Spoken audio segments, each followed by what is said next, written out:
প্রিয় প্রবাসী ভাই বোনেরা, আসসালামু আলাইকুম। আপনাদেরকে একটু জরুরি সংবাদ শেয়ার করতে চাচ্ছি। আমাদের কালকে একটা মিটিং ছিল পররাষ্ট্র মন্ত্রণালয়ে। পররাষ্ট্রমন্ত্রী ছিলেন, স্বরাষ্ট্রমন্ত্রী ছিলেন, আমি ছিলাম, আমাদের পাসপোর্ট অধিদপ্তরের কর্মকর্তারা ছিলেন এবং সংশ্লিষ্ট সরকারি অফিসের সবাই ছিলেন আর কি। তো আমরা সেই ডিটেইল আলোচনার মধ্যে দিয়ে আমরা কিছু সুসংবাদ পেয়েছি। প্রথমে সেটা শেয়ার করি। সেটা হচ্ছে আপনাদের পাসপোর্টে খুবই সমস্যা হচ্ছে, এটা আমরা জানি। এমআরপি পাসপোর্টে পাওয়া এই 15 ডিসেম্বর থেকে আপনারা এমআইপি পাসপোর্ট পাওয়া শুরু করবেন এবং পরবর্তী 3 সপ্তাহ থেকে 4 সপ্তাহের মধ্যে প্রত্যেকে যারা আবেদন করেছেন এমআরপি পাসপোর্ট পেয়ে যাবেন। তো প্রথম প্রায়োরিটি দেওয়া হচ্ছে সৌদি আরবে এবং মালয়েশিয়াতে আমাদের যে ভাই বোনরা আছেন উনাদেরকে, এবং এরপর আপনার যেই সমস্ত কান্ট্রিতে ডিমান্ড বেশি তাদের ক্ষেত্রে একটু প্রায়োরিটি দিয়ে এই সমস্যাটা 3 থেকে 4 সপ্তাহের মধ্যে সমাধান করা হবে।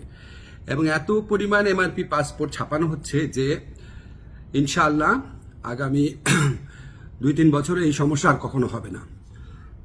এখন আপনাদের একটা অনেক সাফারিংস হয়েছে, অনেক কষ্ট হয়েছে, এটার জন্য অনেক ধরনের হয়রানি হয়েছে, সেটার জন্য আন্তরিকভাবে দুঃখিত।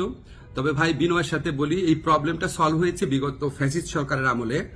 সেখানে আপনার যে তৎকালীন মন্ত্রী ছিলেন উনি আপনার এই পাসপোর্ট ছাপানোর কাজটা ওনার একটা পরিচিত কোম্পানিকে অনিয়মতান্ত্রিকভাবে দিয়ে দেওয়ার চেষ্টা করেছিলেন। তো সেই প্রক্রিয়ায় রেজিস্ট্রেন্স করতে গিয়ে, এটা আপনার টেন্ডারিং করতে গিয়ে অনেক 1.5 বছর সময় ক্ষেপণ হয়। তারপর ওই পুরা প্রক্রিয়াটা আমরা আসার পর বাতিল করে ফাস্টেস্ট ওয়েতে যাওয়ার জন্য একটু টাইম লেগেছে, আপনাদের অনেক কষ্ট হয়েছে, আন্তরিকভাবে দুঃখিত। তবে ইনশাআল্লাহ 15 ডিসেম্বর থেকে পাসপোর্ট পাওয়া শুরু করবেন আপনারা, এমআরপি পাসপোর্ট। আর ই পাসপোর্টের ক্ষেত্রে আপনাদের সহযোগিতা করার জন্য আমাদের ডিসিশন হয়েছে যে এখান থেকে দরকার হলে টিম যাবে বায়োমেট্রিক ডেটা নেওয়ার জন্য, সেগুলি আপনাদেরকে পরে বিস্তারিত জানানো হবে। প্রবাসী ভাই বোনদের জন্য প্রতি আমাদের অনেক দায় রয়েছে, অনেক কাজ করার ইচ্ছা আছে, কিছু কিছু চেষ্টা করছি, আরো কোনো কাজে অগ্রগতি হলে আপনাদের জানিয়ে দেব। আপনারা আমার জন্য